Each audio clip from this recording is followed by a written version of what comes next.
This is the new Pixel 7 and let me get straight to the point. This is how the Pixels have been priced in India over the years and this is the price of the Pixel 7. At 59,999, the Pixel 7 is only 2,000 rupees more than the OG Pixel which launched 6 years back. That is good.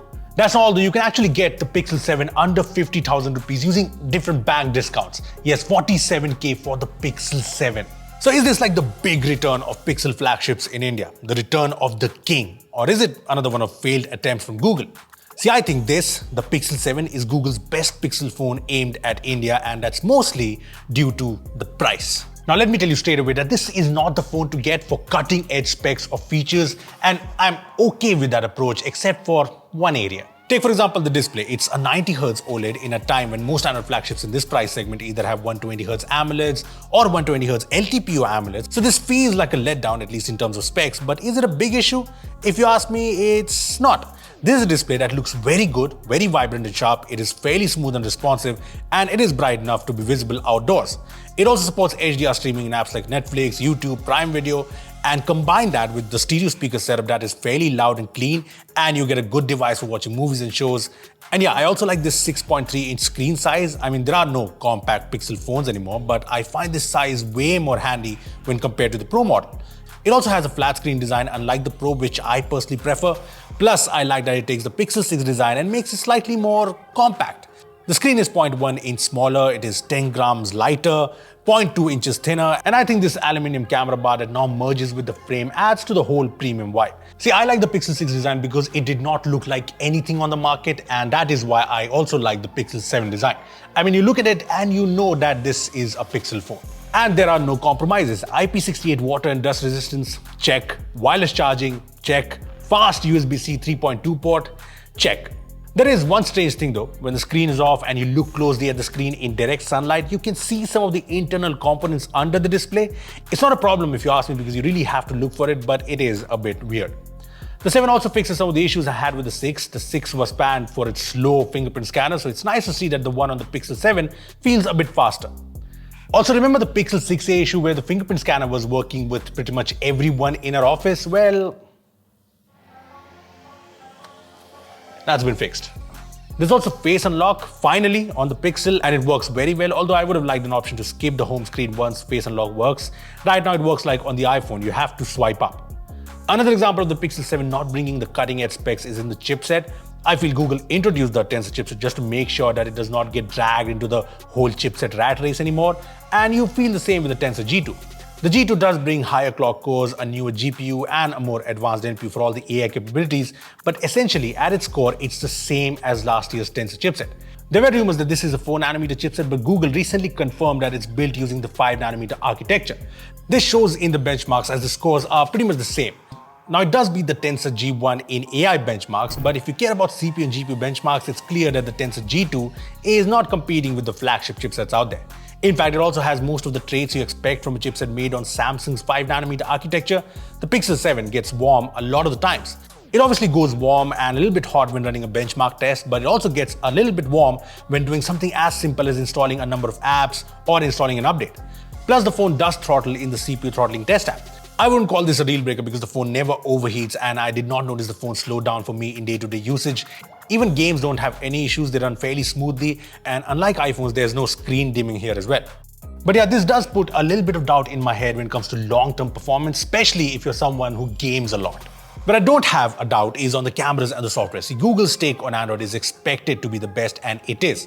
I'm not a fan of Google's 3 major Android updates promised because Samsung offers 4, but that apart, this is the most premium Android experience you can get. Android 13 combined with the Pixel UI looks beautiful and it's a joy to use. And it's gonna get the latest updates on the first day of launch, which is not something you can get on other Android phones. Plus with the Pixel 7, you get new camera tricks powered by the Tensor G2. There's better super res zoom, faster night sight, and all the other cool Google camera features. But my favorite new feature is photo unblur. It's actually impressive. As the name tells you, this sharpens your blurry photos and it works brilliantly on even older photos saved on my Google Photos. Just look at the difference it makes. This is one of my older family photos and look at the difference unblur makes. It sharpens the faces and the textures and it does so without ruining the photo. Here's another photo where it has done a really good job. Now this is obviously not a feature you're going to use all the time, but when you do require it, it's going to be incredibly useful. The next cool camera trick is cinematic blur in videos. This is limited to 1080p 24 FPS on the Pixel 7, which is okay, but I would have liked focus support like on the iPhones. Now, I did shoot a comparison video versus the iPhone, and the Pixel cinematic mode is definitely better than the same feature on Vivo phones and Oppo phones, but yeah, the blur is a bit unnatural compared to the iPhone. Having said that, it's a good start, and I hope Google keeps on making this better. See, camera tricks apart, the Pixels have always had class-leading cameras, and I know some of the companies have caught up to the whole computational photography game, but when I was using the Pixel 7 and taking photos, it felt like I was using a high-end camera phone. Look, I know that most of the new camera upgrades have been reserved for the Pro model, and this has the same camera setup as the 6, but that's not stopping it from taking some great photos. I mean, I can go into details like color accuracy, dynamic range, etc, but what really matters is that this phone takes absolutely stunning photos.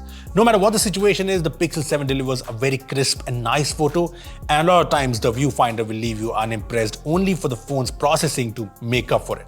This goes for the main camera obviously, but portrait mode shots are great too with Google's real tone tech. The ultra-wide camera is very good. And I like that Google has updated the selfie camera to a new 10 megapixel ultra-wide sensor. That is really cool. And it takes some really great selfies, and it's great for video calling. If you're wondering, I did compare the cameras on the Pixel 7 versus the S22. And the S22 does win in a few photos, but mostly the Pixel 7 holds its own. It's just better.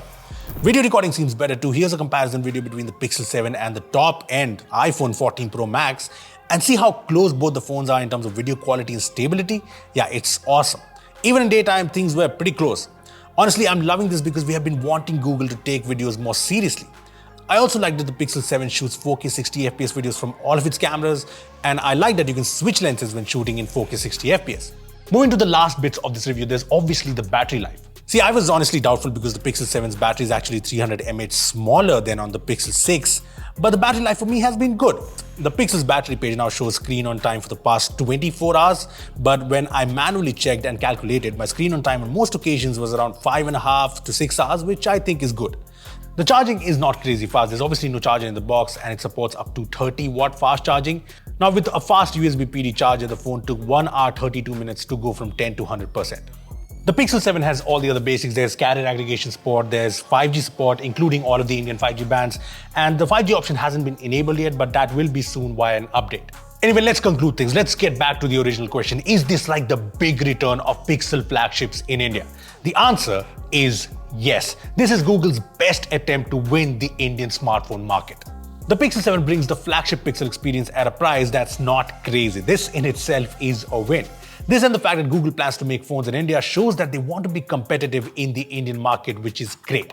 See, I'm not sure how well the Pixel 7 Pro will do because it reaches the iPhone price range, but the Pixel 7 is actually a good phone at a good price. If you want the best Android experience, incredible cameras, all wrapped in a premium package under 50K, I will recommend you to get the Pixel 7.